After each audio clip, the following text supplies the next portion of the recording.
After leaving Philippi, Paul traveled west and came here to the city of Thessalonica. In the 1st century AD, Thessalonica was a wealthy city and had Romans, Greeks, and Jews living here. In Roman literature, it was described as the mother of Macedonia, and this region, along with the cities in the area that Paul visited, were some of the key sites in the known world at the time. Nearby to Thessalonica is the city of Pella, Greece, the birthplace of Alexander the Great, the ruler of the Greek Empire in its heyday. Alexander the Great's father, Philip, is also buried not far away in the city of Aegina.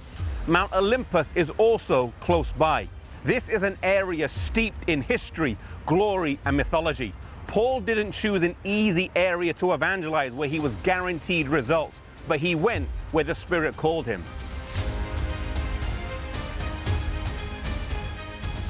Today, not much remains of the ancient city, as much of the current city is built on top of it.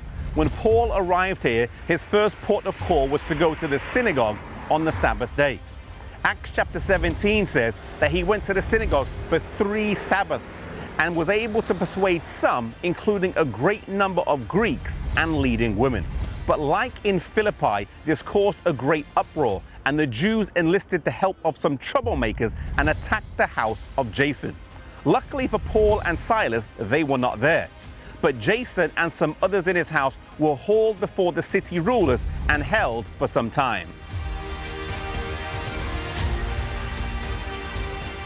The situation was now critical, and Paul and Silas left the city at night.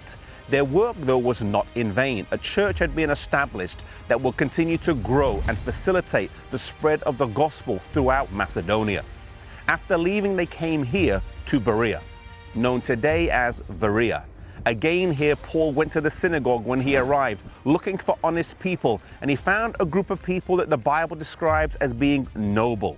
In Acts chapter 17, verse 11, the Bible says that they received the word with readiness of mind and searched the scriptures daily to see whether these things were so.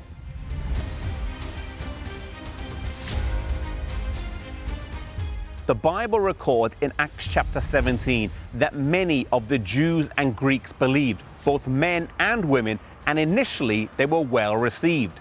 Unfortunately, though, maybe due to the close proximity of where they had just left, their adversaries from Thessalonica caught up with them and stirred up the crowds against them.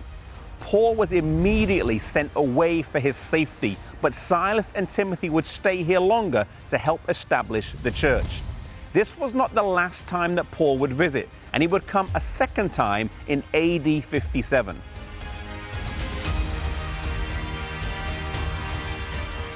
The Bereans are an example to countless generations afterwards of how we ought to relate to the instructions of prominent teachers and preachers. Even though Paul was a great missionary with lots of experience and knowledge, they still diligently checked to see if what he said was accurate and correct. In so doing, they were described as being noble. Our beliefs today need to rest on something solid. May you be diligent in your faith, and may you find out why you believe what you believe and not take another person's word for granted. Today, God is looking for noble people. May you be one of those.